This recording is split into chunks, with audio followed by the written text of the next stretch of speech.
لكن الأورجانيك ce sont les aliments qui laissent un résidu noir après الشفمة. يعني من بعد ما انتم تحطوه على النار بيعطيكم مثل شيء فحم، بفحمه. يعني نحن بنقول له سي لو ريزيدو نوار. مثلا اعطوني اكزامبل انتم على des aliments qui donnent des résidus noirs après chauffement.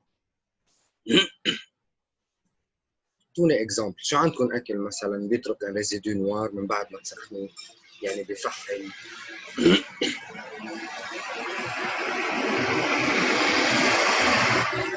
كفتة. نعم. كفتة. سوري ما سمعت ربيع، يمكن عم يحكي. شو قلت لي ربيع؟ الكفتة. اوكي، يعني عندك الفياند معك اللي هن البروتين، وي. لكن عندك اللحمة. والدجاج. اوكي، شو كمان مثلا؟ والدجاج. الدجاج كمان ce sont des protéines. الفياند هيدول. اوكي. في عندي الليبيد كمان، دهون. اذا بتحطوا شيء دهني كمان نفس الشيء، الفاليسي دي ريزيدو نوار. نحطها مع الفياند. 100%. شو بعد عندي كمان؟ عندي السكر. صح؟ il va se transformer en caramel اذا عم نستعمل السكر دو تابل، السكر اللي بالبيت بيتحول لكراميل، بيرجع من كراميل il va laisser des résidus noirs. مظبوط؟ اوكي، يعني معناتها الجلوسيد والليبيد والبروتيد هن ce sont les aliments organiques. هدول يلي كنا عم نحكي عنهم. اوكي؟ donc les aliments organiques ce sont les glucides, les lipides et les protéines. سارة زهران، في عنا حدا اسمه سارة زهران؟ وي استاذ. اوكي. يلا. طيب والفيتامين نفس الشيء. اذا بتجيبوا دي فيتامين مثلا، اذا بتجيبوا دي ميديكامون، شيء عندكم بالبيت مثلا، بيكون عندنا دي فيتامين بالبيت بالعاده.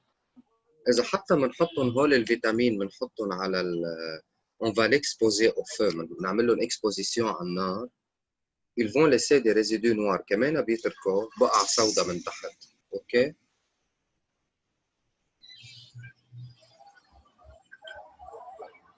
لكن الجلوسيد، الليبيد، البروتين et les vitamines ce sont des aliments organiques. الانورجانيك مثل مين عندي انورجانيك؟ الانورجانيك c'est au contraire des aliments organiques. يعني les aliments inorganiques ne laissent pas de résidus noirs, mais plutôt ils vont s'évaporer ou bien ils vont rester intacts. يعني ما بنقرب صوبهم، يعني ما بيتركوا un résidu noir. مثل مين؟ المي ما بتترك un résidu noir. اوكي. مين كمان عندنا؟ عندنا السيل مينيرو. امرار اذا بتعملوا ايفابوراسيون للمي لما بتكون موجوده dans une marmite او بركوه، اوكي، بتنسوا المي، بتعمل ايفابوراسيون. il va rester une couche blanche. On va voir une couche blanche dans cette marmite ou bien n'importe quoi. ما بعرف اذا عم تفهم علي شو قصدي. يعني اذا نسيتوا ركوه محطوطه على النار والاو عملت ايفابوراسيون، شو يلي بيصير؟ شيء أبيض. برافو. هدول مين هن هول يا مايا؟ ce sont les sels مينيرو. هدول السيل مينيرو، هول الاملاح الموجودين بالمي. يعني dans une bouteille d'eau, on va voir les phosphores, on va voir les nitrates, phosphore. استاذ اوقات بتنقص المي بيطلعوا هول الاشياء ابيض. مزبوط. شو هن هدول؟ هدول هن سيل مينيرو. هن مين؟ هن الكالسيوم، بوتاسيوم، صوديوم، مغنيسيوم. اوكي الى اخره. الفير، الحديد، حسب شو بنلاقي موجود. اوكي. هدول هن السيل مينيرو. لكن comme récapitulation, les aliments sont composés en organique et inorganique. Les aliments organiques, ce sont les glucides, les lipides, les protéines et les vitamines, alors que les aliments inorganiques, ou l'eau ou le sel minéraux. OK?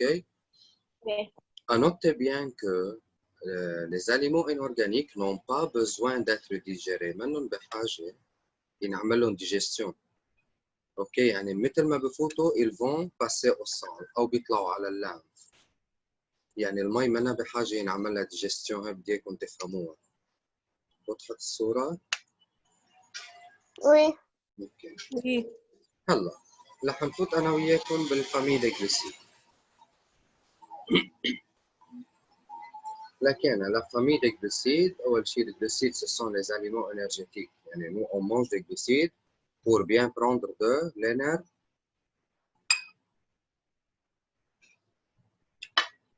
مش ليش بناكل جلوسيد نحن؟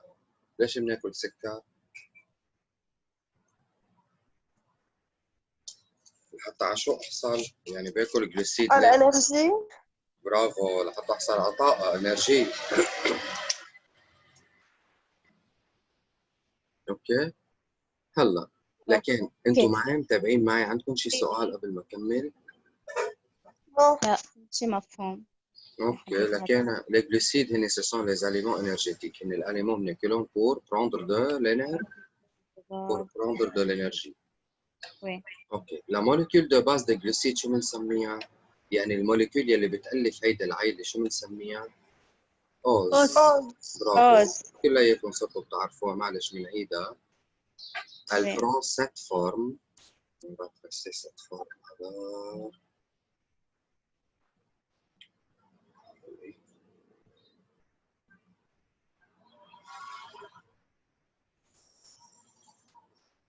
Ok. C'est la molécule d'ose. هذه هي الموليكول d'ose. Ok.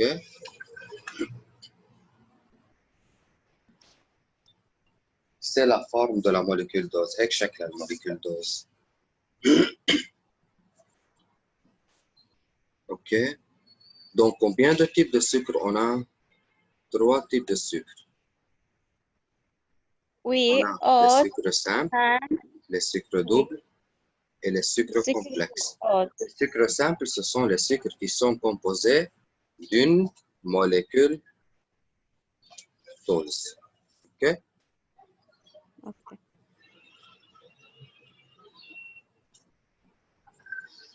Voilà, je vais prendre. Attendez.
يلا يلا سوري على التأخير. اوكي لكن les glucides ce sont des aliments énergétiques. La molécule de base des glucides شو بنسميها؟ elle s'appelle OZ. بنقلها OZ. اوكي لكن les sucres simples ce sont des molécules qui sont composées de combien de molécules d'OZ? Une molécule d'OZ. Les sucres doubles دو. deux molécules. Deux molécules d'ose.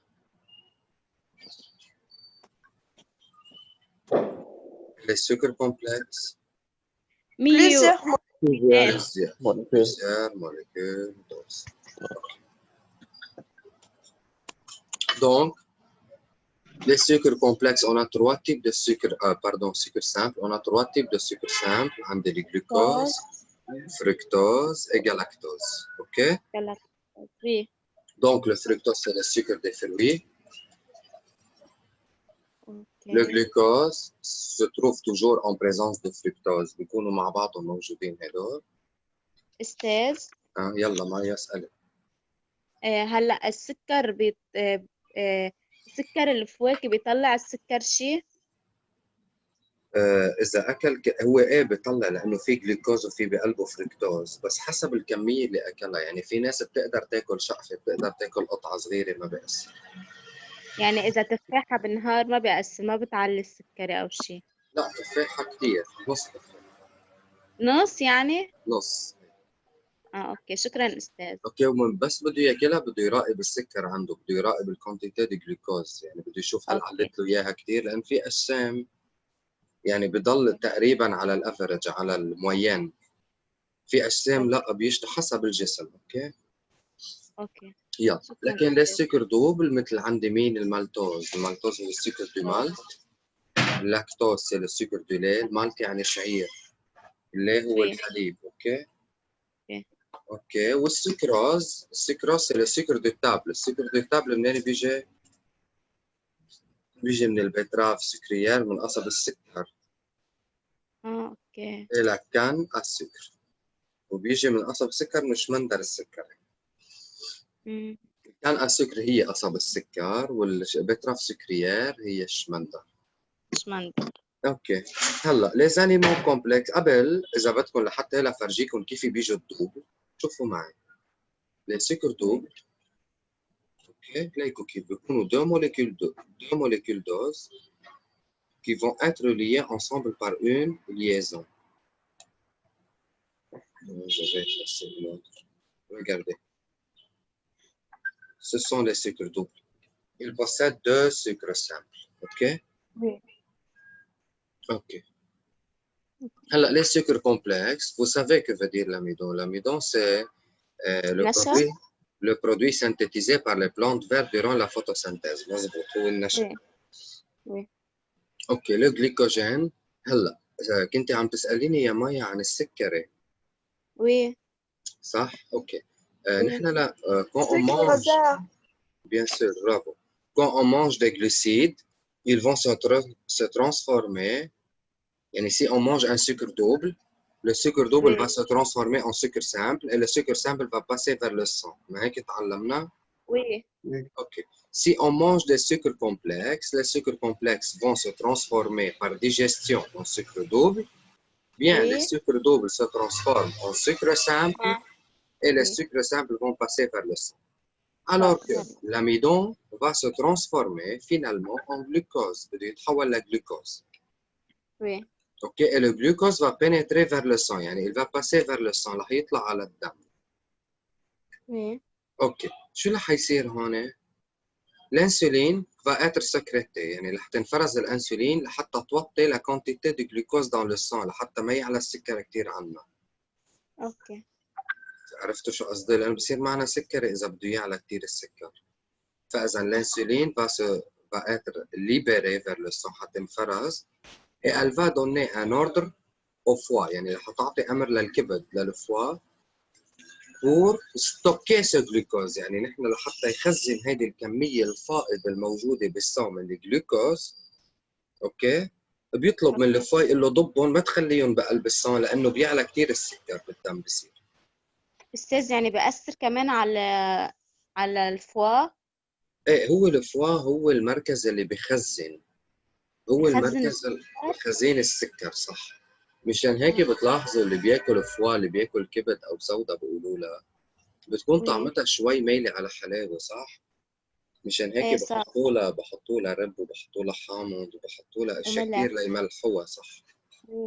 اوكي فإذا عندي l'amidon, il va se transformer en glucose. Le glucose, il va, يعني la quantité de glucose dans le sang va être très élevée لحيعلى السكر.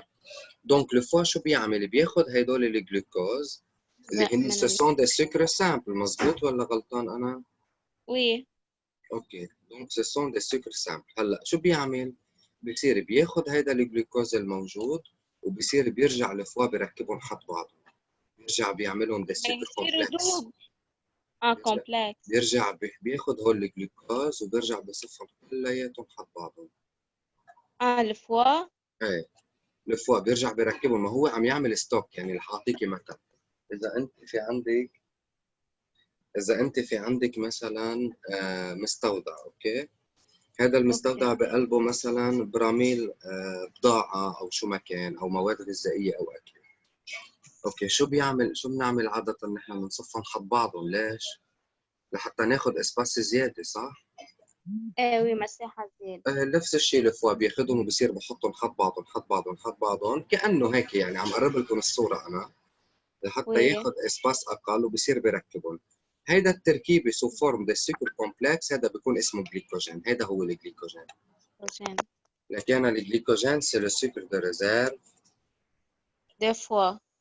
chez les hommes, chez les êtres humains et les animaux. ما بعرف إذا فهمت. وي أوكي السلولوز نفس الشيء كمان هو سكر. Sucre réserve برافو chez les plantes. برافو. خي مكان هيك هيدي دانا برجع. دانا؟ ما بعرف ليش عرفت. خي مكان منا معنا اليوم، صح؟ نو. برافو دانا برافو. يلا هلا بننط على البروتين. ما بعرف اذا بتتذكروا لما كان في عندي قبل ما نروح على البروتين كان في عندي دي سكر مثلا. هات اكزامبل، هن السكر دوبل عندنا اياه هون. عندي مالتوز، عدوا لي اياهم لشوف. يلا مالتوز، Lactose. برافو Sucrose. برافو. ce sont les sucres doubles. مزبوط. هلا هول السكر دوبل بدهم ينعمل لهم ديجيستيون ولا لا؟ وي وي بده ينعمل لهم ديجيستيون. اوكي طيب خلينا ناخذ مالتوز، لاكتوز، اوكي المالتوز. يلا لشوف شو اسم الانزيم تبعيت المالتوز؟ Maltase. الأنزيم تنتهي بالآز. برافو. يعني المالتوز بنسميها التاز. لاكتوز. لاكتاز. برافو هي اللاكتاز. سكراز. اخر وحده سكراز او بنقول لها سكراز، اوكي، لانه هو اسمه كمان سكراز.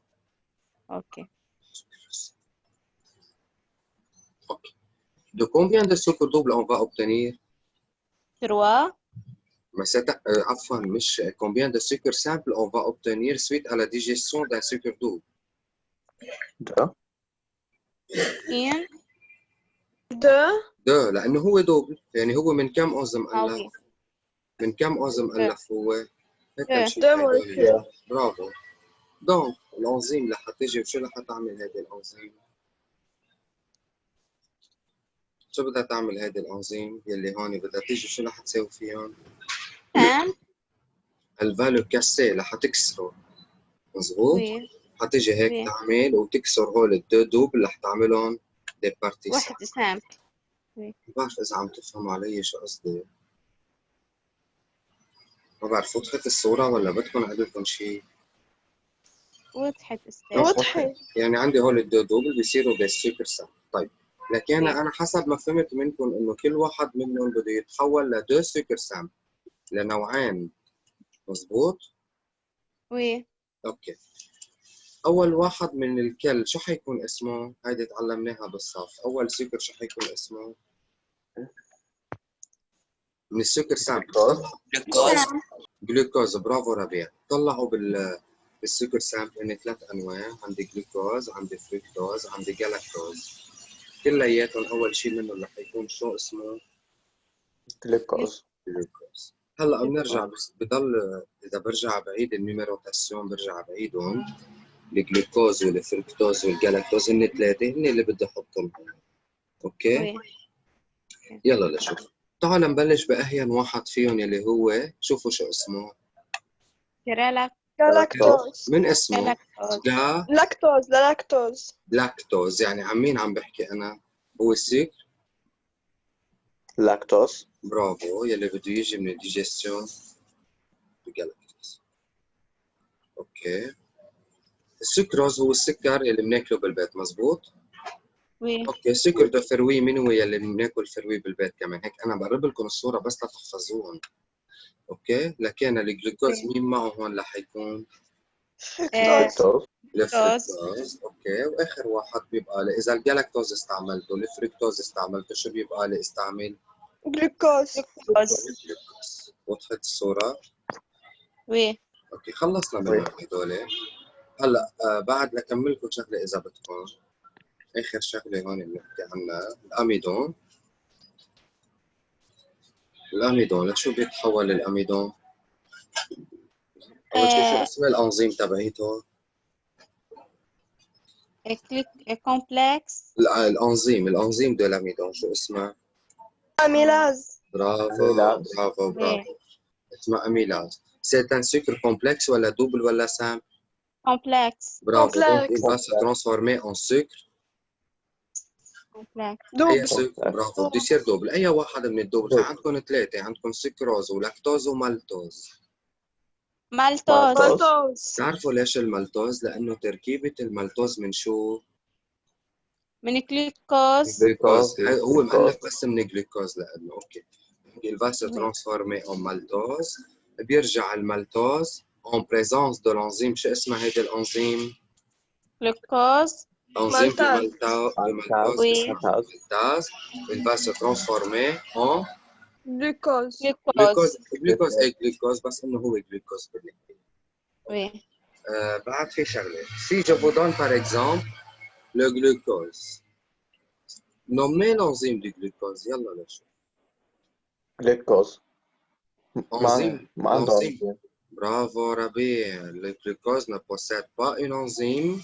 لأنه هو c'est سكر سامبل un ديجا. sucre simple. فبدغري Donc, بفوت على الصف. bravo. Il va directement passer au sang. دغري أوكي. بيطلع على الدم. رح احكي بس على السريع عن البروتين، ما حفوت كثير بالتفصيل قبل ما اخلص. وي سارة على فكرة سارة عندها مشكلة، بعدها بتفوت لعندي وبتظهر ما بعرف شو صاير عندها. اوكي. الانترنت استاذ. ايه 100%. البروتين ce sont des aliments bâtisseurs. البروتين هن الاليمون. ليه نحن بناخذ بروتين؟